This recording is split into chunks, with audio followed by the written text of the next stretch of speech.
And John, yesterday it was the F-bomb. Today it was the love bomb from Mark Rutte, who praised Trump in his NATO speech. Is Rutte the President Donald Trump whisperer, as it appears, despite concerns the US president wasn't committed to Article 5 on his way to the NATO summit? Now he appears to be in. What's the situation there? Well, very much, Mr. Rutte, sent a basically dear leader, sort of, you hearken back to President Trump's first term when he got this massive piece of paper and a huge envelope from Kim Jong-il in North Korea, and he said it was a love letter.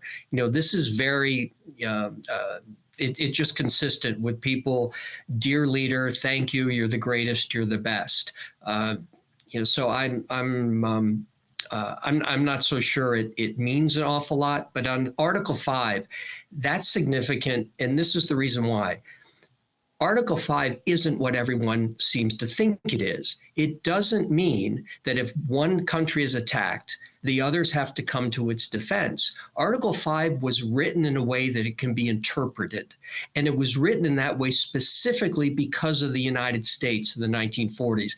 They didn't want to have anything that required them to do anything. So if you read the text of Article 5, it says that if a member is attacked, a country will determine on its own, independently, not necessarily militarily, what kind of assistance it may or may not provide. So President Trump, is pretty much still holding that what he said on Air Force One is correct.